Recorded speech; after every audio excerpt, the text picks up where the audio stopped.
पत्नी ने न जाने क्या किया था कि पति ने उसे एक के बाद एक कई थप्पड़ जड़ दिए।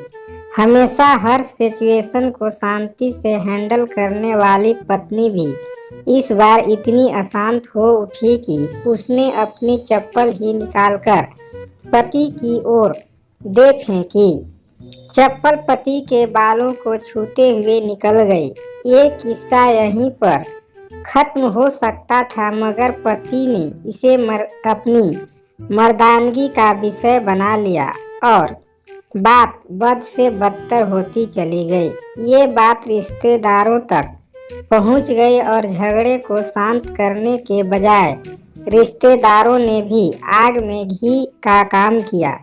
किसी ने कहा, जो औरत अपने पति को चप्पल से मार सकती है वो न ही तो वफादार हो सकती है और न ही पतिव्रता। ऐसी औरत परिवार ही नहीं पूरे समाज पर कलंक की तरह है। पत्नी के पक्ष वाले कहाँ पीछे रहने वाले थे।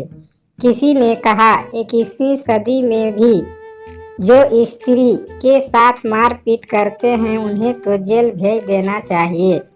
तो कोई कहता, जरूर उसको कोई और पसंद आ गई होगी इसलिए अब पत्नी से मारपीट करने लगा है। इस तरह बात बढ़ते चली गई और बात कोर्ट तक पहुंच गई। दोनों पक्षों ने एक दूसरे के खिलाफ केस फाइल कर दिया। पति ने चरित्रहीन होने का तो पत्नी ने दहेज और शारीरिक उत्पीड़न का आरोप लगाया। 2 वर्षों से अधिक समय के लिए केस चला और इन 2 वर्षों के दौरान दोनों पति पत्नी अलग अलग रह रहे थे। इन 2 वर्षों के दौरान दोनों पक्षों के समर्थकों की संख्या हो गई थी। पहले जहां दोनों पक्षों में समर्थकों का समूह होता था, अब गिने चुने लोग रह गए थे। पति और पत्नी दोनों की आर्थिक स्थिति भी इस समय के दौरान नीचे गिर चुकी थी, जिन्हें वो अपना शुभचिंतक समझ रहे थे। पैसों की बात आते ही उन्होंने भी अपना पल्ला झाड़ लिया था। अगर कोई देने को राजी भी हुआ तो मोटे ब्याज की शर्त पर। आखिरकार वही हुआ जो सब चाहते थे, तलाक। हर कोई खुश था। दोनों पक्षों के रिश्तेदार, उनके माता पिता और दोनों के वकील। लेकिन 5 साल की सुखद शादी और एक सुंदर बेटी होने के बाद मिले इस तलाक से पत्नी मुक्त थी और पति शांत। शायद ये एक इत्तेफाक ही था कि इस खुशी को मनाने के लिए दोनों पक्ष के लोग एक ही चाय की पटरी पर बैठे आमने सामने। इत्तेफाक इसलिए क्योंकि ज्यादातर लोग जो एक दूसरे के विरोध पक्ष को सपोर्ट कर रहे थे वे एक दूसरे को अच्छे से जानते भी नहीं थे। पति पत्नी भी इन सभी से दूर एक दूसरे के सामने मेज पर बैठे। पत्नी ने पति से कहा, अब तो खुश होगे ना, तुम्हारे मन की जो हुई है मुबारक हो। तुम भी तो आज जीत गई हो। मुझसे तलाक तो तुम्हें भी मिल गया है, अब तुम खुश रहो। पति ने कहा, तलाक को तुम जीत का प्रतीक समझते हो? पत्नी ने पूछा। पति चुप रहा। थोड़ी देर की शांति के बाद पति ने कहा, मुझे तुम्हें 5 लाख रुपए अभी और हर महीने 8,000 देने का आदेश है। अभी मेरे पास पैसे नहीं हैं, इसलिए हमारा मतलब मेरा जो सिटी में फ्लैट है उसे तुम्हारे नाम कर देता हूँ। पत्नी बोली, लेकिन उस फ्लैट की कीमत तो 18 लाख की है। हाँ, लेकिन हमारी बेटी तुम्हारे साथ है और आगे जाके उसके खर्चे भी बढ़ेंगे, तुम्हें थोड़ी आसानी होगी। पति ने कहा, नहीं नहीं, मुझे सिर्फ 5 लाख ही देना और तुम हर महीने 8,000 तो देने ही वाले हो।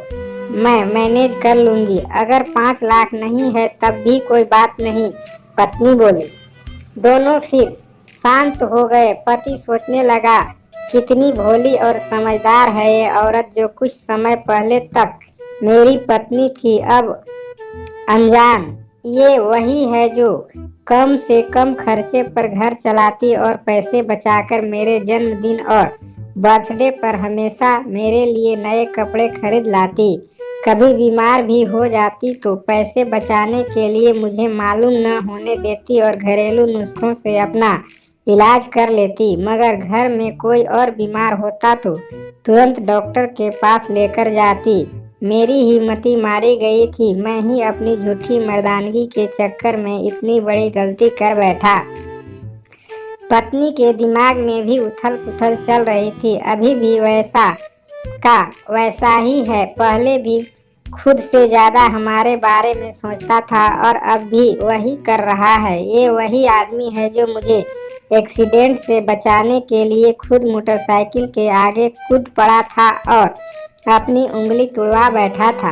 पता नहीं कौन सी मनहूस घड़ी में झगड़ा कर बैठी। पति ने मौन तोड़ते हुए पूछा, अब तुम्हारे कमर का दर्द कैसा है? ज्यादा तकलीफ तो नहीं होती? पत्नी हल्का सा मुस्कुराई और बोली, अभी भी होता है, अब तो पेट में भी दर्द उठते हैं। वो तो होगा ही, तुम योगा या कसरत भी तो नहीं करती हो। अब किसी गायनोकोलॉजिस्ट को जरूर दिखा लेना। पति ने कहा, तुम बताओ तुम्हारा अस्थमा कैसा है? अब क्या अब भी दौरे पड़ते हैं? पत्नी ने पूछा। हाँ पड़ते हैं, पहले से ज्यादा, क्योंकि अक्सर इन्हेलर भूल जाया करता हूँ याद दिलाने के लिए। तुम जो नहीं हो अब। पति बोला। पत्नी के आंखों में आंसू आ गए। वो बोली, तुम्हें मेरे चरित्र पर सवाल नहीं उठाने चाहिए थे तो ये स्थिति आती ही नहीं। हाँ मैं जानता हूँ तुम बहुत अच्छी हो। मुझसे गलती हो गई, बहुत बड़ी गलती। मैं लोगों के बहकावे में आ गया था। पति बोला। तुमने भी तो मुझ पर दहेज का इल्जाम लगाया था। वो बोला। गलत था और इस बात का मुझे भी पछतावा हुआ। पत्नी ने कहा। पति कुछ कहना चाह रहा था लेकिन हिचकिचा रहा था। पत्नी ने पूछा, कुछ कहना चाहते हो? पति बोला, क्या सब पहले जैसा नहीं हो सकता? क्या मतलब? पत्नी बोली, मतलब कि हम फिर से पहले की तरह पति पत्नी बनकर, सच्चे दोस्त बनकर नहीं रह सकते?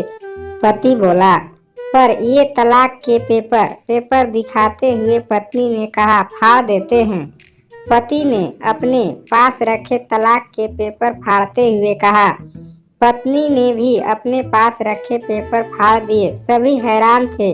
वकील, रिश्तेदार और माँ बाप, पति पत्नी दोनों एक दूसरे के हाथ में हाथ पकड़े अपने घर की तरफ चले गए। ये कहानी उन हर पति पत्नी के लिए बड़ी सीख है जो छोटी छोटी बातों पर लड़ते हैं और इन झगड़ों को बड़ा बनाकर अलग होने का फैसला लेते हैं। प्यार और झगड़ा तो एक सिक्के के दो पहलुओं की तरह है। दोनों को स्वीकार करना होगा, तभी ये पवित्र रिश्ता उसकी मंजिल तक पहुंच पाएगा। ऐसे ही कहानी प्रतिदिन सुनने के लिए इस चैनल को सब्सक्राइब करें। धन्यवाद।